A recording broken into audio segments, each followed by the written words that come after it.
turaye katse umurongozi wacu hanyuma ashishikara tubwira ijambo ry'Imana.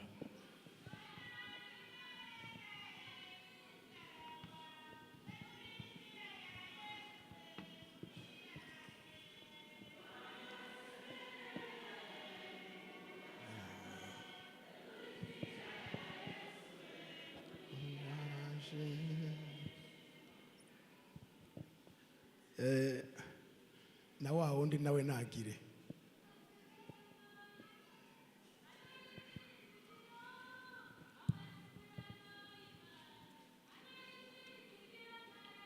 amasezerano y'Imana n'ibyizigiro, amasezerano y'Imana n'ibyizigiro,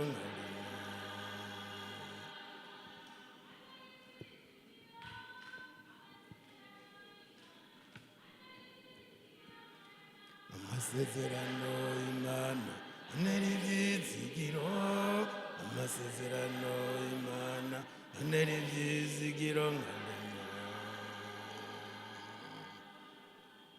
Murakoze cyane. Hari umutamakazi umwe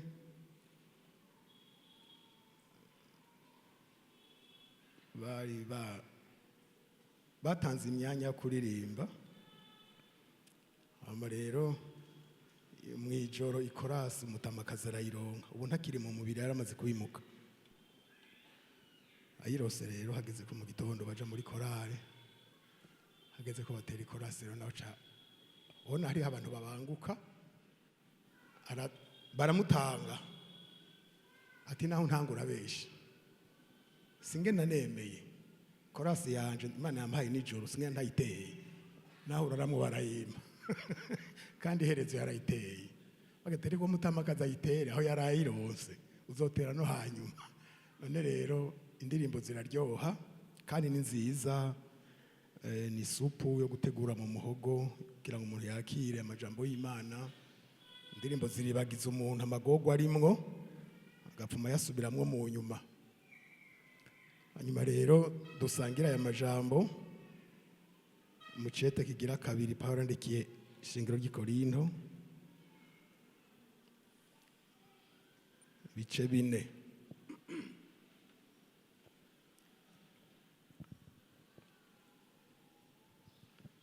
Hirya y'imisozi na ruriya ruzi ndabona igisagara ciza, hirya na ruriya ruzi ndabona igisagara ciza, hirya y'imisozi na ruriya ruzi ndabona igisagara ciza, hirya na ruriya ruzi ndabona igisagara ciza,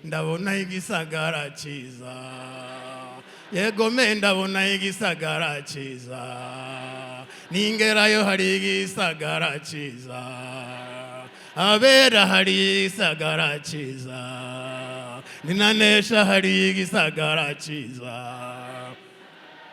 hari igisagara ciza, hari igisagara ciza, hari igisagara ciza,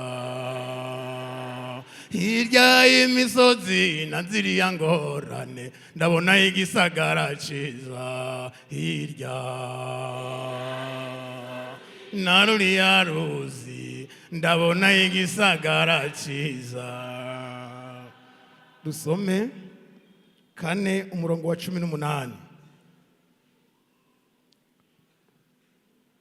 Natwe ntituraba kubiboneka ariko turaba kubitaboneka, kuko iboneka ari ivy'igihe gito ariko ibitaboneka bikaba ivy'ibihe bidashira. 5 umurongo w'7 ajya hakurya gato. Kuko tugenda turongorwa no kwizera ntiturongorwa n'ivyo tubona. Yesu nashimwe. N'aya majambo make tugiye kuvuganako numvise mu mutima twoyavuganako. Umuntu arasenga Imana, hawe Imana ikamurongora mu majambo menshi agize Bibiliya, ikagira ivyo mubwiye, haraba guharira ariko hatsinda Imana, umuntu ashobora gutsinda Imana.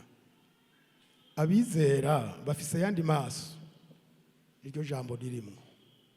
Abizera bafise ayandi maso. Aya dufise uru rugendo ntarushobora ntibikunda. Aya gwanje sinzi nawe iwawe ngira nico kimwe n'aya gwanje ntashobora kushobora ivy'uru rugendo.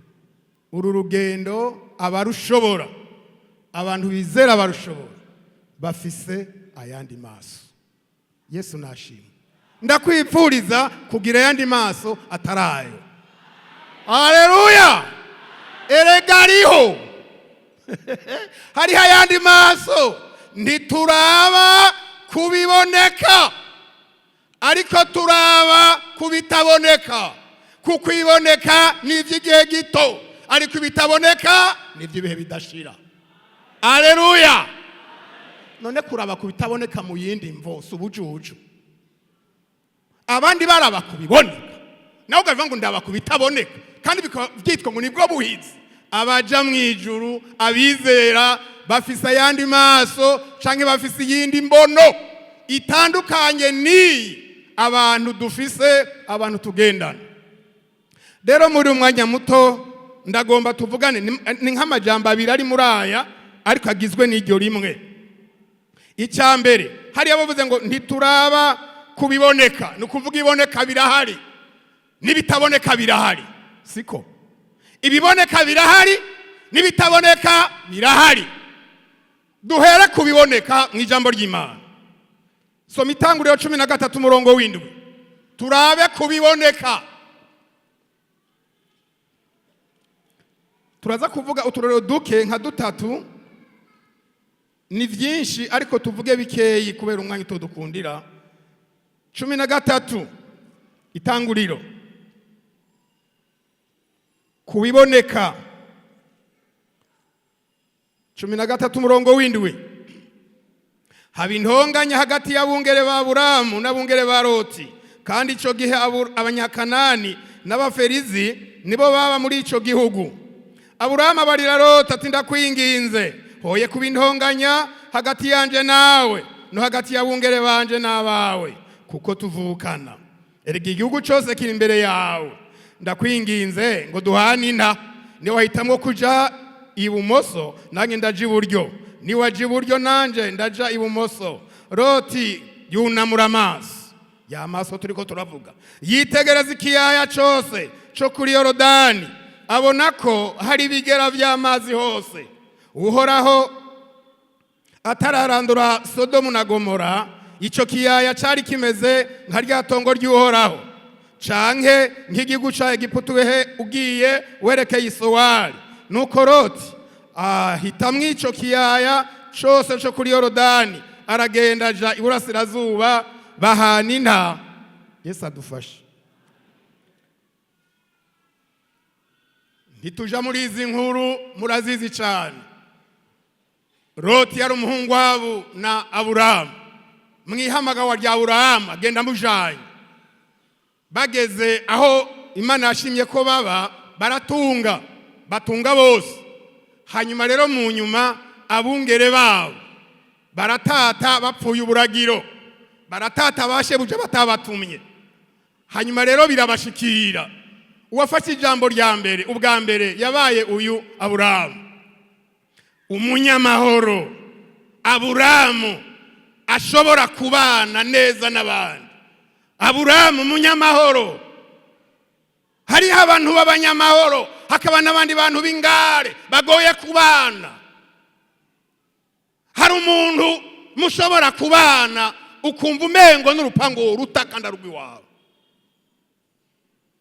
Hari abantu bagoye kubana, ariko Aburamu umunyamahoro yicisha bugufi ati Loti wewe turavukana, hoye kuba intonganya hagati y'abungere bawe n'abanje.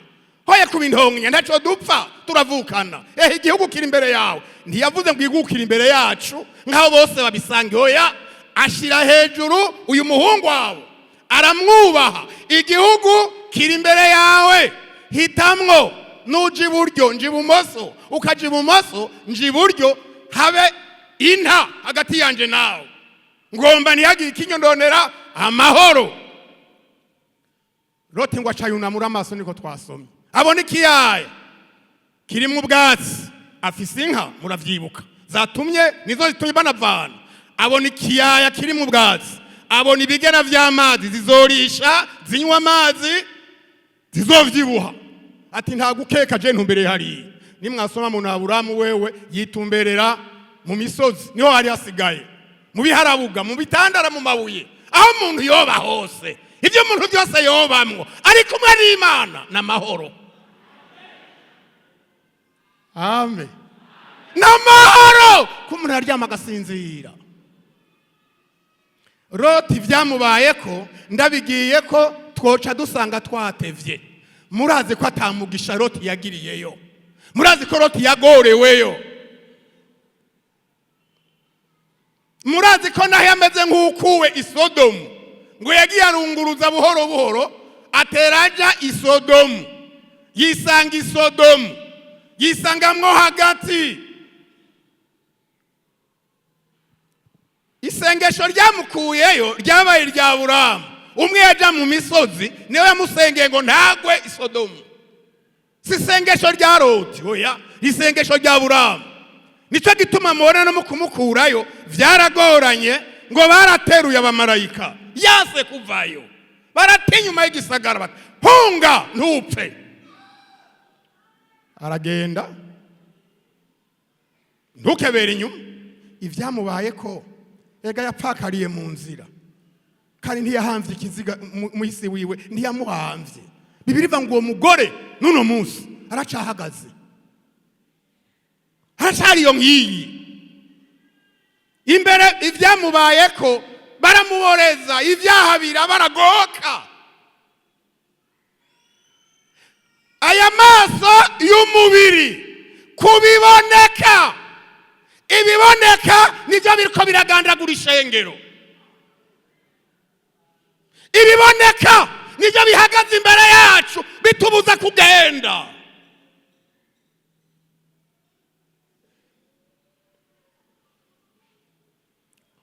Igira imbere gatoyi, turacari mu itanguriro.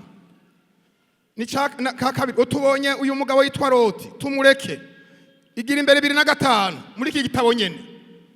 Mugenzi we yitwa Esawu.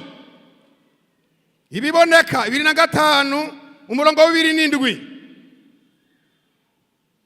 Abo bahungu barakura.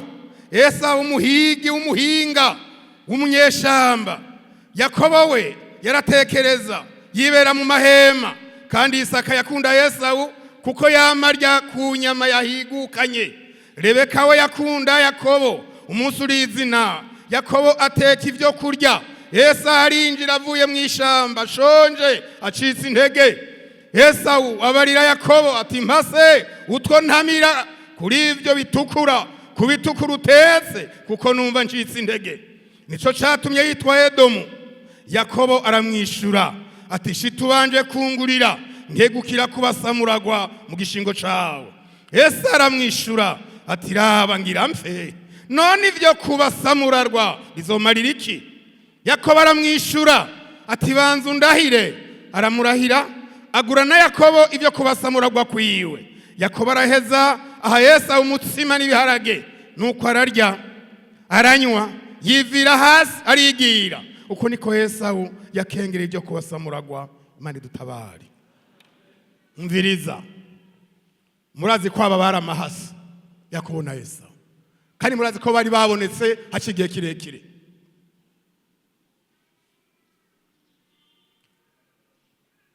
Mu nyuma rero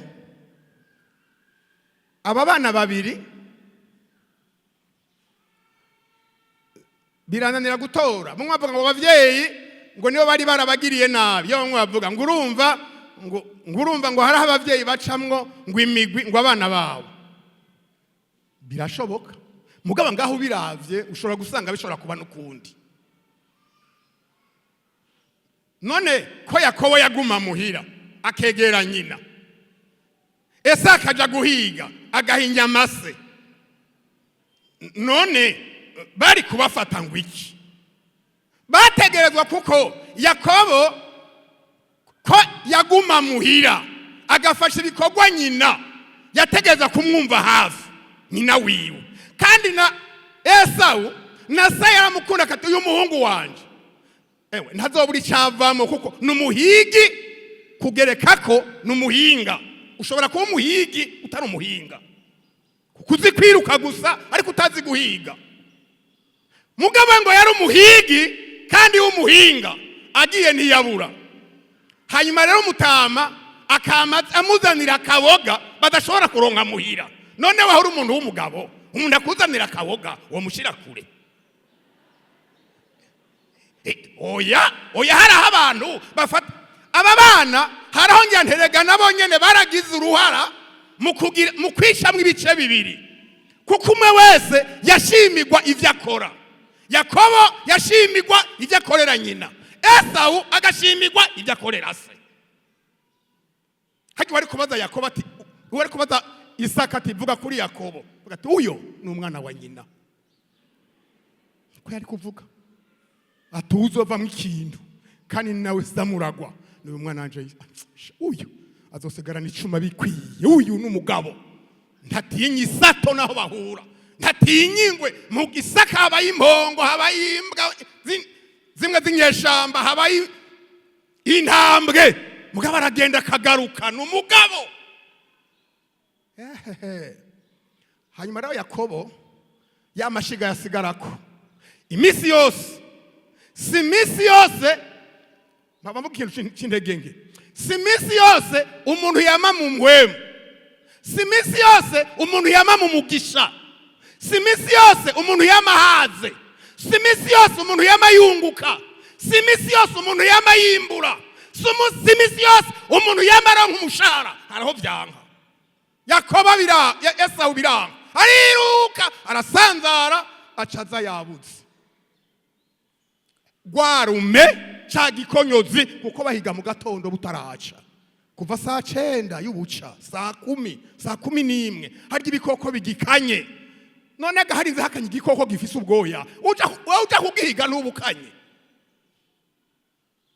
ugize rero rurya rume igikonyozi na karya kazuba kakirasa bikaguhokeramwo ataco warose acashika muhira asanga iri hasa butoyi igiharagi sigiharagi ni kinure canke kiru jone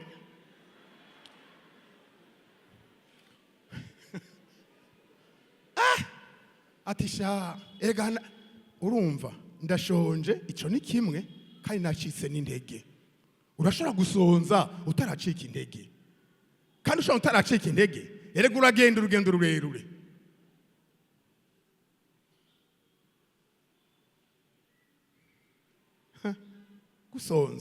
gusonza birabaho haraho umwana kurira mu bintu ugasanga hageze igihe umuhendahenda by'umukate ubuje nguyu ngwiki inshiramwo ubuki canke twatundi tunumushiramwo ngugo rumeze uko mugabo hari wundi yogira ati noza mbona aragikoroye noca ndacandura hajya rekera ntazi ivyo ari vyo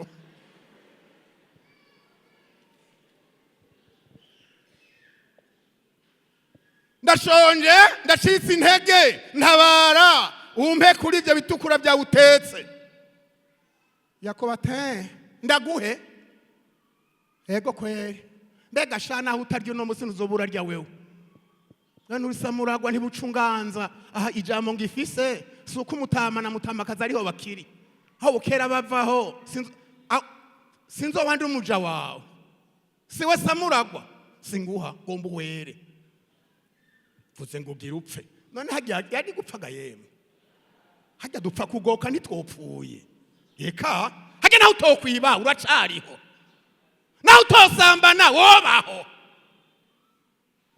uracariho mugabo ngo ngira mfe Yakobo barosa ahantu amutegera ko avuze ngo agira apfe nukuri arabimpatu yego urahweranye wagira ntuwera urahwera ateka none mbwere ninahwera ivyo kubasamurwa nzobishikiraho nopfuma nzobumuja mugabo nkabandiho aramufata tego kandi shivyo uvuze nivyo banzungurire turagura simva kuguha ngire nkubarire bigatari gwawe waronse harya mwaraguze na Satani haryo bagurishije utazi icyambere nzi ko wadandaje niba wakiri ibitari byo na mahoro yarayatwaye abantu bari mwishengero baragurishije kuja mwijuru barabidandaje agakiza karadandajwe banzungurire ngurira ndakwambike ngurira ndaguhinzu ngurira ndaguha imodoka turagura arabi biboneka ibiharage hari ababuze nivyo tutayi twabonye haruguru ngumutsima arabona ibiharage n'umutsima aravuga ati yemwe ibi jewe turagura ati ndemeye ntacabona cari kihari ariko akabora aciye ubwenge ati kuvyemeye rero banzu ndahira rahira ntibavuga indahiro ngaha yavutse ntibayivuga ivyo mugabo aramura ati ndakurahiye kubasamuragwa kwanje ndabiguhaye ubu naho wari butoyi ni ubaye bukuru atego uravyemeye urarahiye tubanza kubigura barabiguze ndagaruka hari abantu bari mwishengero baragurishije kuja mwijuru baragurishije amahoro baragurishije ukwizera baragurishije agakiza baragurishije ivyizegwa kandi barinjira Satani yarabibaguriye nabo nyene barabizi ko babidandaje barabizi ko barahiye none erega Yesawu yagumye agenda mbere na Isaka se atazi ko umuhungu wiwe yadandaje kubasamurago yaguma abona ko afise umwana w'imfura azobasamuragwa kandi nyuma y'ivyo Yesawu yashishikaye guhiga yagumye ahiga yibaza ngo vyaheze sinabiriye none umviriza Satani ntaheranwa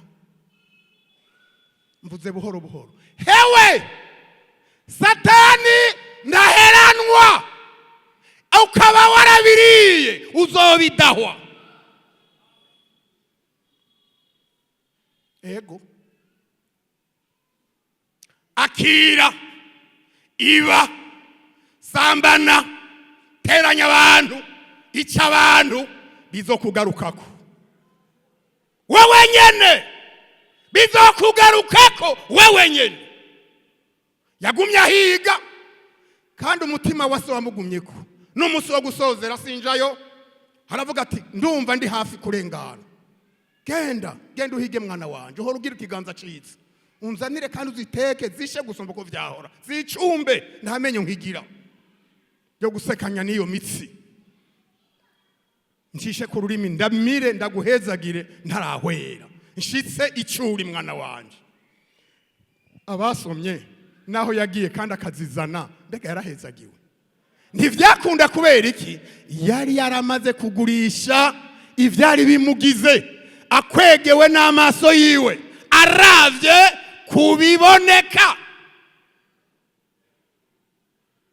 ugomba kazego banza wemera dusambane ngwegome ntangorane ivyo nibiboneka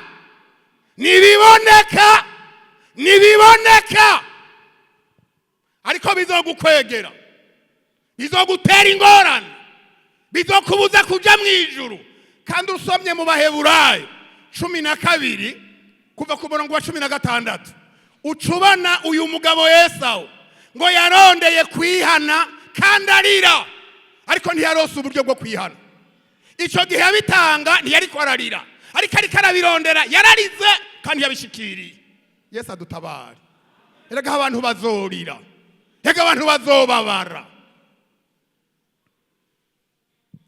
muri uborero dusomye ngarukere kuri uyu umwe ari mu gitabo cya kabiri cy'abami 5 nce mbandanya igitabo gira kabiri cy'abami 5 ndi kubiboneka nza gushikira kubitaboneka tubanje kuvana kuri biboneka nivyo bitumye abantu bapfa nivyo bitumye abantu bibagiriye bariko baraja kandi ivyo ntibiraba ngo umuntu n'uwa kera canke n'uwavuba n'amagorwa 5:21 tabogira kabiri c'abami gice 5:21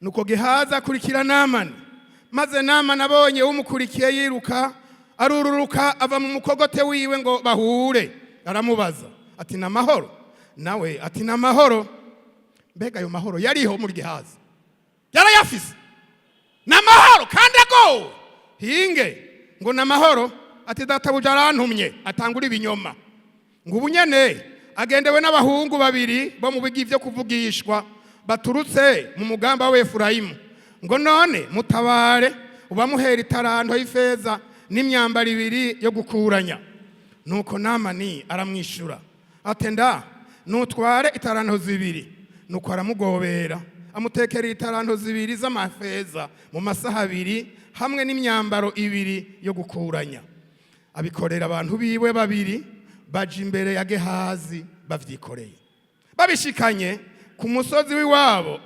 arabibaka araheza abijana mu nzu arabibika arungika abo bantu baragenda maze araza yinjiraho shebujari Elisa aramubaza atuvuye hehe ga Gehazi ubundi ateka ntaho nagiye aramubarira ati mbega ugira ngo umutima wanje ntiwajanye nawe igihe wa mugabo yava mu mukogote wiwe agahindukira ngo muhure mbega iki ni igihe cyo kwakira amahera n'imyambaro n'imirima y'imyelayo n'imizabibu n'intama n'inka n'abaguranokazi none rero imibembe ya Namani izokomako no ku ruvyaro rwawe kugeza ibihe byose maze Gehazi ava imbere yiwe ajejeta imibembe yera nka sheregi Yesu adutabara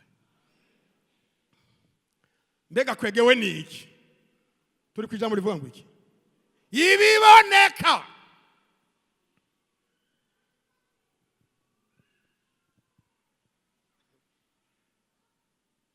Namani mu minsi irengeye twaravuze ngo umuntu ashobora gutonatonekara yaza yakize rero ya mibembe yamuvuyeko agomba gutasura canke guhishimwe Elisa aranka toya Bibiri ivuga ngo twabironkeye ubusa tubitangira ubusa genda amahoro uretse ryavuye amubwira ati ndaritware databuja arinjira mu nzu bigirwamana gusenga cewe niyo namuherekeza nzopfukame kuri irivu byo tubirengana bya bintu byose yarazanye abisubiza inyuma Gehazi aritegereza ubundi Gehazi Elisige ko yakora cyaje kuvugishwa n'Imana yasubiye mu gishingo ca Eliya kandi Gehazi nawe yaraje ngo akora ivyo Elisa yahora akora Eliya kiriyo ngwejo niyo Elisa yagenda Gehazi nabasigane mico kibanza mugabo araraba tiyasha aragiye ati po nimwasumbya murongo wa 20 maza kubibona ngo ngire ngende ujya mu ndamukurikire ngisho ndamwiyakira wo kwishinga uwo mugabo none ivyo yarabi none ko arabimwihereye nivyo aramusavye none barashikuza nabo nyene ndabicura mwisabira ngo ariruka wa mugabo yari yitahingwa gizatya azabona umugabo amwiruka inyuma arahagara ati ndahumiwe mbega no nyiki ati hagarara hatega teleko none kuje ufyuye amaso n'amahoro hatego n'amahoro mugabo databuja arandumye mbega yari yamutumye mwabonye hari ya hepfo avuga ati mbega warihe ngweka ntaho nari ngaha nyene none ko atavuye ati nari nagiye hamwe wari wandumye arantumye haraje abagabo babiri abahungu babiri biga ivyo kuvugishwa n'Imana baramushikiye yarataye mu bwonko kuri uyu mugabo Namani aravye ivyo abavugishwa n'Imana bamukoreye avuye ko imibembe yari yaragowe kumva rero ko ari abo bantu biga ibyo kuvugishwa n'Imana baje bakennye niho mubona yashagira ati ngomba yavuze ngo umuhe italanto imwe y'ifeza n'imyambaro yo gukuranya teka abo bantu bavugishwa n'Imana twari italanto zibiri imifuka ibiri y'amafaranga umwe ntaco ubamarira abantu bavugishwa n'Imana nzi igikorwa cyabo waramugobera hewe niko Satani ameze uzotangura dukeyi two konona mu nyuma zo kugobera n'ibindi byinshi uzovyonona uzohera mu vyifuzo uzoruhukira mu bupfu ukorokere mu manga aca muhamagunira abiri n'abakarani babiri kuvyikorera ati mwikoreze ntavyo yoshobora imyambaro y'amafeza arikorera mugabo aragira ubwoba agira shike muhira hagiga umutima wakomeretse wamana uruhagarara uragira uruhagarara tansi kaduga yo none aho bashikanira muhira Elisa kabibona ngira ngo iki atumviriza rero mwege murakoze Imana bahezagere gumizaha hasigaye ndimenya arabanza aravyiremeka iyo miziga agenda nyegeza Elisa murorere hamuravye heje kubitunganya acarada ati geha sabwe sinigere yamwitavye n'ingene yifashe uburyarya banda bagira ngo hari umuntu mukukora mutagira ngo mugabo hariya asumbiza ipirone imbere mu mutima urumva sinigere yamwitavye warihe ati naraha nyene mu bikorwa naraha nyakubahwa mukozi w'Imana erega nari ngaha waraha naraha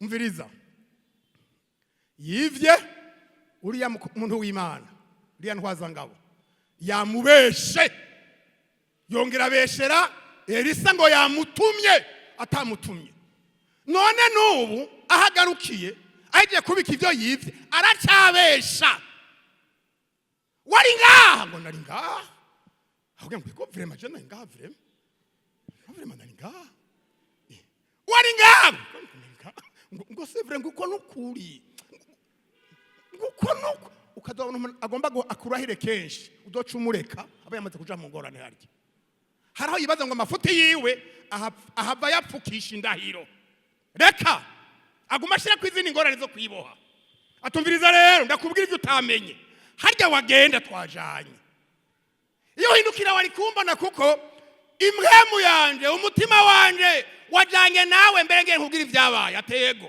wakwirikiye wa mugabo ndabesha kuvuze ngo wari ngaha urya mugabo hamwe wamukurikira ntiwamwatsa amahera ntiwamwatsa n'imyambaro enda kubwire n'ikindi atego burya bajya bakarani babiri baje bavyikoreye nababona ubashoreye mbere bageze ngaha hafi yo muhira urabatura ngo nibagende sindabimenye urumva ageha ego nonde kubaje uheje kubinyegeza ngo wari ngaha nyene hewe iki ni igihe cyo kwegeranya amatongo amaparasera iki ni igihe cyo kwegeranya imyambaro cyo kwegeranya amahera yo guhabagurano n'abagoranokazi ni iki gihe gageha nivyo vyakuzanye ntubaguma iyo biri aho kuja kwandura uba wagumayo nivyo waje kurondera mu ngoro y'Imana atumviriza revyo utamenye wajuzanye hajya hari ibindi baguha utamenye ataho imibembe ya Namani hajya waje uyikoreye imizigo watuye ngaha ariko yo yitura muhira kandi ugenda uyikoreye wewe n'uruvyaro rwawe bizokomaka ngo ako kanya giheza Namani acaje Gehazi ajejeta imibembe ngo avaho yera nka shereki ico yobaye umukozi w'Imana yose mu gishingo ca Elisa mugabo kubera gukwegerwa n'ivyo araba ntituraba kubiboneka iboneka yabonye imyambaro iboneka yabonye amafaranga ngivyo biriko birakwegera abantu b'Imana bariko baragwa kubera amahera bariko baragwa babihevye ibiboneka nanje nse n'abandi ibiboneka jeho kubera iki ntambuke nanje bambone ko nanje ndiwe naje ataco mbaye ndabemeze uriyemeza wewe nyene uragowe wewe nyene ibiboneka abantu bandabe kongezweho ivyo nibiboneka ishengero ntiturabe kubiboneka batewe reba uyo muhungu n'umupagani ngoya ari n'amahera arafise imodoka arafise inzu none uracikira ngo yego ndagenda nzogaruka uzogaruka ninde bikubari bisinye he ngo none akayaragarutse yego umviriza Paulo avuga ngo ntituraba kubiboneka kuko ibiboneka ni ivy'igihe gito ariko bitaboneka haleluya ni ivy'ibihe bidashira ndakwipfurije ayo maso yo kubona ibitaboneka bitabonwa n'uwo ari we wese bibonwa na bene vyo erega ijuru rirafise bene ryo amen icyo mukabamwo haleluya rirafise bene ryo ijuru rirafise bene ryo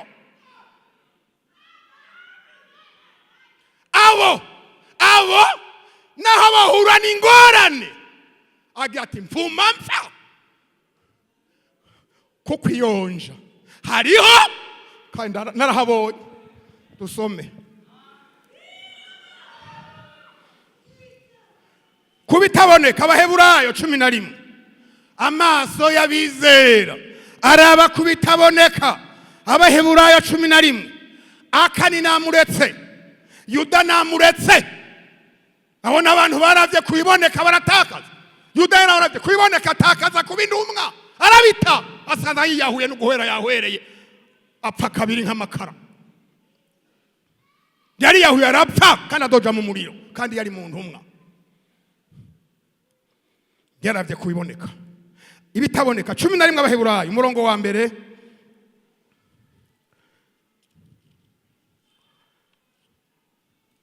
cumi na rimwe abaheburayo umurongo wa mbere ukwizera nukumenya rwose ivyizigirwa udakekeranya ngo ntibizoba kandi bitabonwa ibitabonwa niko kubitumenyesha ko ari ivy'ukuri cyatumye abakera bashingirwa intahe nuko bari bagufise kwizera niko kwatumye kutumenyesha yuko isi yaremwe n'ijambo ry'Imana nico cyatumye ibiboneka bitaremwe mu biseruka hariya twabonye ijambo rivuga ngo ibitabonwa niko kubitumenyesha ko ari ivy'ukuri ayo maso 13 niyo ngeze singura umurongo wa 13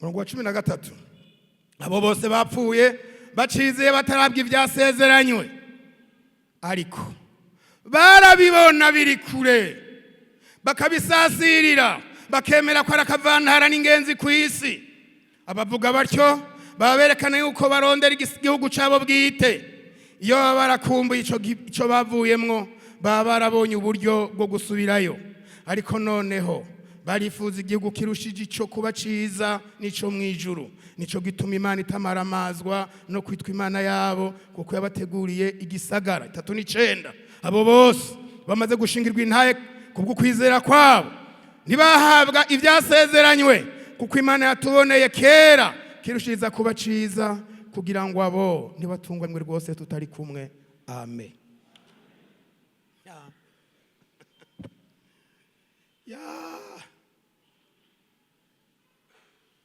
Bibiliya yavuze ngo bose bapfuye bacizeye ngo batarabwa ivyasezeranye none barahomvye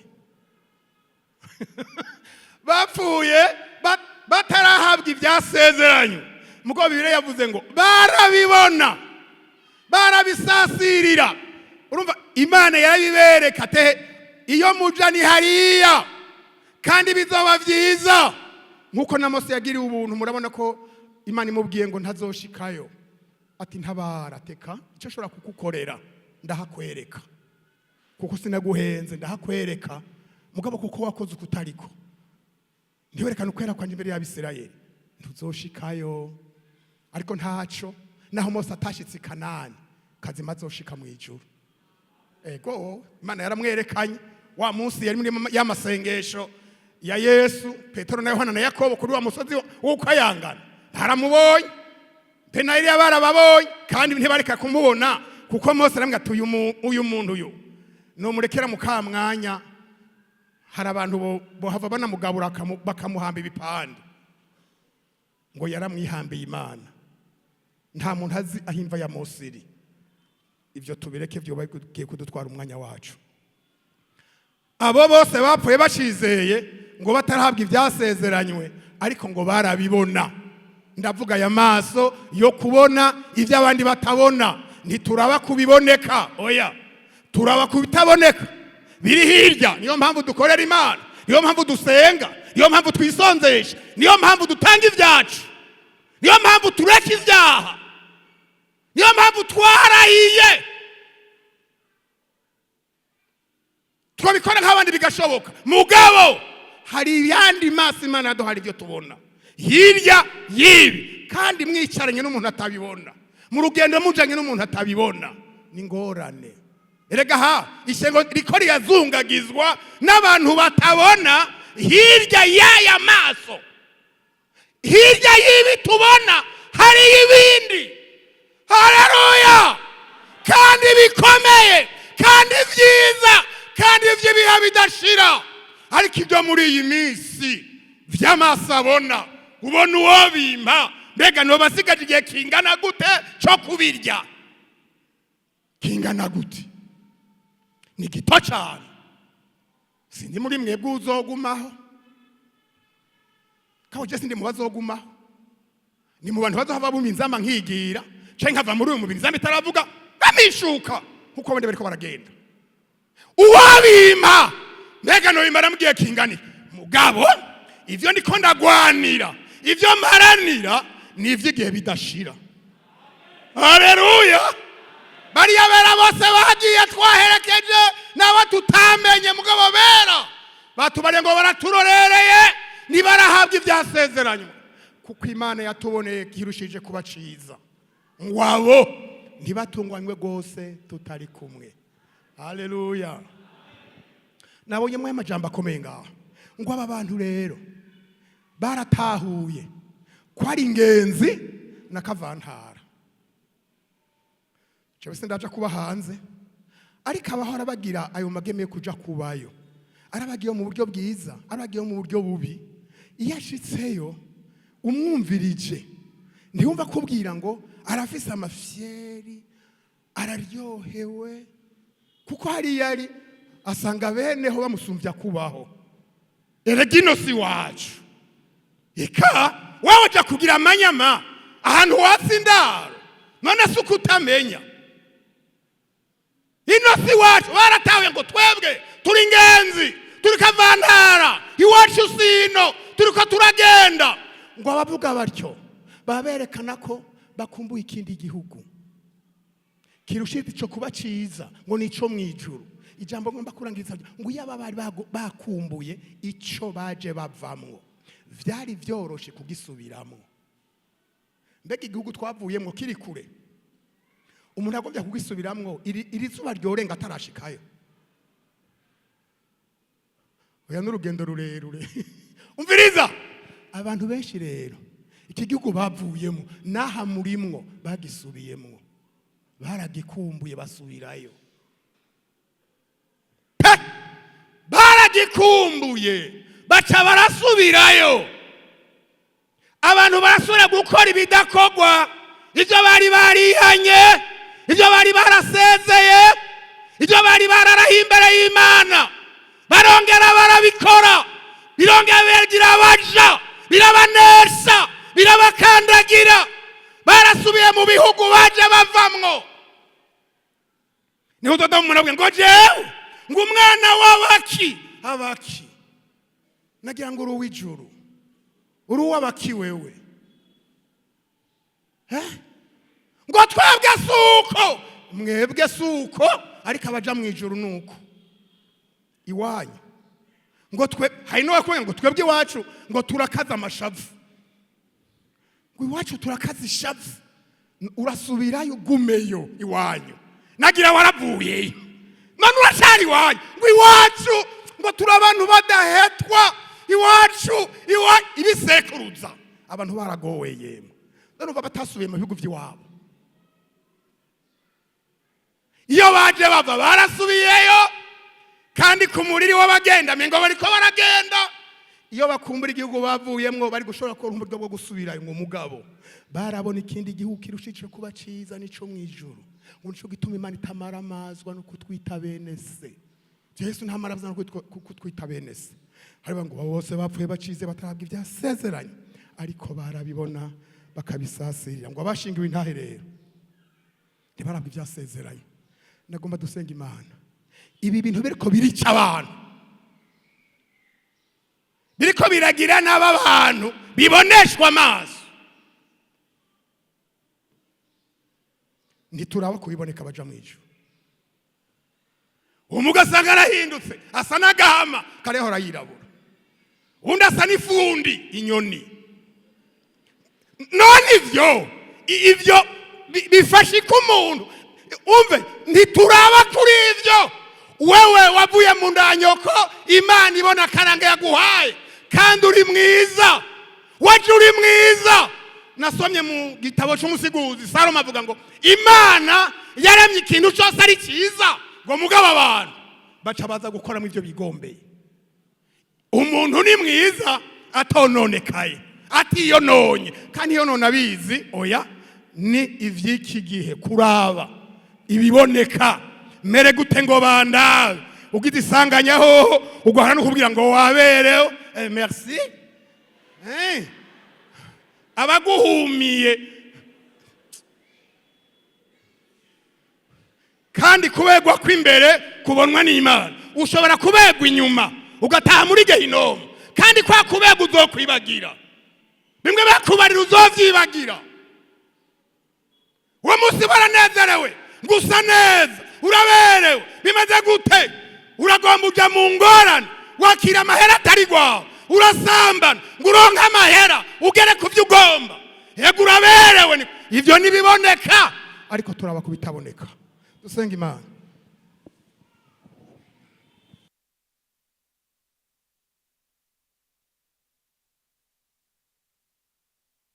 bwira Yesu ngo ngirira imbabazi ku vyagoranye hanyuma mu yandi maso atari mwenaya nkura amaso kubiboneka vyaranyononeye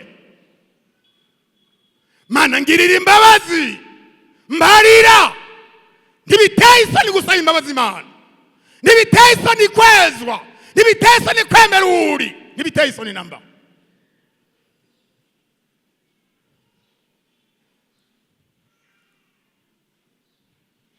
kugurisha kubasamuragwa kugurisha ubugingo budashira kugurisha kuja mu ijuru kugurisha ku mwana w'Imana ukabidandaza kuduherutu kubumarayu ukabidandaza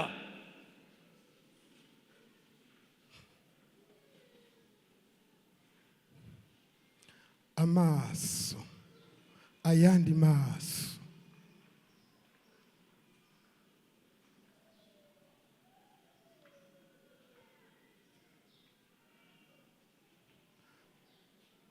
turabarorera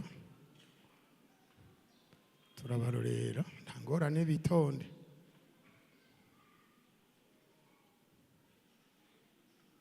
eka no gutahura ibivuzwe navyo n'ayandi maso n'indi mpwemu si uwari wese abitahura hari uvuga ikirundi ukamugavuza icongereza kuba atagiye ku ishuri yego hasi bose bashobora kubitahura ubitahuye abagiriwe ubuntu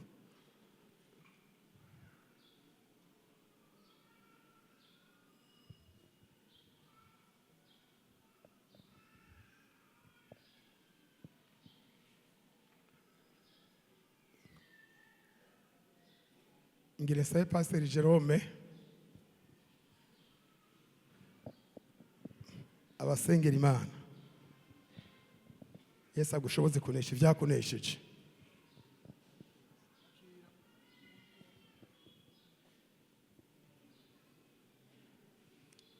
Uhoraho mwami Imana y'ubushobozi,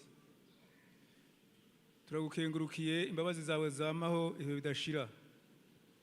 Turagukengurukiye iganuke rivuye ku Mana ryagendeye aba bantu bakaronka ijambo ribahingura rikabahindura kugira ngo babone ingene basa, babone ko badahwanye n'ijambo ry'Imana, bemere gutsindwa no gutsindisha Satane. Icyo gituma bahagurutse bagashika munsi y'umusaraba bakatura ibyaha byose mwansi yabateje gukora by'imburakimazi cyo guhamira isi n'ibiri kuri yo n'ibiri muri yo binyuranye n'ijambo ry'Imana. Mana bagirira imbabazi, wakira ibyaha byabo, wisuka inyuma yo kwibukwa niho mu gihonomo, wezesha amaraso batuviriye ku musaraba, abanyene baviriye amaraso, abane wacunguye. Nabahirwe ko bemeye gutsindisha Satane. Tubasabye guharirwa, bagirirwe imbabazi mu nyonga zawe, bongere kwemera ukundi gusha, kandi bahaguruke barwanye umwansi ko bazoshobora kumutsinda. Ntibagurishe kubasamuragwa nka Esau, ntibagurishe kubasamuragwa nk'abantu b'imburakimazi b'imburabwenge, ariko bahindurwa abanyabwenge bo kumira ku ijambo ry'Imana, bahindurwa abanyabwenge bo kumira ku isezerano basezeraniwe yo kuzoja mu ijuru. Ubagirire imbabazi rwose, bashimwe impwemu yo kunesha wa mubi, uko bashinguye ibirenge bashingurira amakanda ya Kristo, basindanishizwe muri byose. Urakoze kuri umwami n'umugisha muri bo, kandi urakoze ko bari ibyaha, mu izina rya Yesu umwami, amen.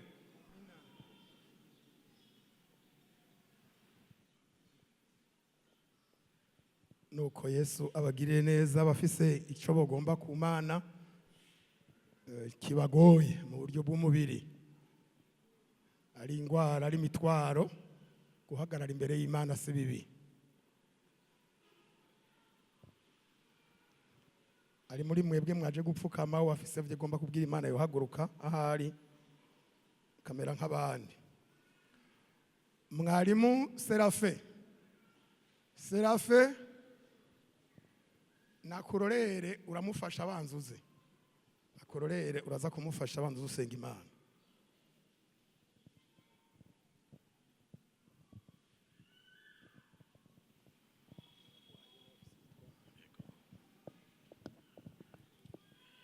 Mungu mwenye uwezo, Mungu liye juu ya mbingu zote, asubuhi hii tumekipokea chakula kitokacho mbingu ambacho umekipitisha kwa kupitia kinywa cha mtumishi wako. Umenena naye ametoa kwa kanisa ambao ni mkutano umekaa hapa. Tunashukuru chakula hiki kizuri. Tunashukuru kwa maneno ya uzima ambayo yanaweza kumbadilisha mwanadamu na yakamfanya kuwa katika utu uzima, naye akaona kwamba anahitaji kutazamia ule ulimwengu, anahitaji kutazamia yale maisha na ule wakati ambao hauwezi kuonekana sasa kwa macho ya mwanadamu. Tumekuwa hapa, ni mara nyingi ulihubiri, ulifundisha, lakini baada ya kuhubiri na kufundisha, watu walikujia wenye mahitaji tofauti ya wepo ya mwili, katika afya zao uliwaponya. Ni hivi ulifanya Yesu. Mtumishi wako amekwisha kunena na wewe umefanya kazi ndani yake. Katika jina la Yesu Kristo tunainua mahitaji ambayo yanakuwa ndani ya walio wengi ambao wamekuwa hapa. Acha kila mmoja kuone, asirudi kama alivyokuja. Wenye kuwa na madhaifu ya mwili tofauti katika afya zao, tangu utosi mwa kichwa hadi kwenye nyayo za miguu, Mungu warudi wamepata afya. Katika jina la Yesu Kristo ni hivi ulinena, mtatia mikono juu yao wasiokuwa na nguvu na wasiokuwa na afya, nao wataipata. Wape afya katika jina la Yesu Kristo. Kila mmoja katika hali yake ya magonjwa asikie amefunguliwa. Mahitaji ya kiroho yako hapo. Ni wengi wamekuja hapa wana mahitaji tofauti. Wamoja bado wanapanga katika jumba, wengine wana mahitaji za uzazi, wengine wana mahitaji tofauti za kazi, za maisha, kujishughulisha. Mungu, tunakualika asubuhi hii, wewe ndiwe jibu. Acha watu wako kwamba wasingeweza kupotea kwa sababu ya mambo wanayoyaona kwa macho. Hii ni moja silaha shetani anayoipiganisha kwa kuwaondoa wengi katika utukufu, katika neema yako, katika wokovu. Anapowatazamisha mambo ya ulimwengu, wanakata tamaa na wanaona kwamba inakuwa njia sahihi ya kuifuata. Lakini kama ukionekana na kuinua mahitaji yao yapate suluhisho, wasio na kazi wapate kazi, wasio na watoto wapate watoto, wasio na makazi ya nyumba ya kulalia wapate, mahitaji yote tofauti, Mungu, haleluya, Mungu utakwenda kutenda hivi. Nina imani kwamba utakwenda kuwasaidia. Tunayempiganisha ni ibilisi shetani na shughuli zake zote, nia zake na jitihada zake, uwezo wa mamlaka ya kuzimu na makaburi, uwezo wa wanadamu unaosababisha watu wengine kuhangaika katika dunia hii. Tunakwenda kuipinga na kuikemea. Watu wako wapate afya, watu wako wapate wajibiwe mahitaji. Tunaomba hivi ni kwa jina la Yesu Kristo Bwana Mwokozi wetu. Amen. Musubire mu byicaro. Yesu abagirire neza.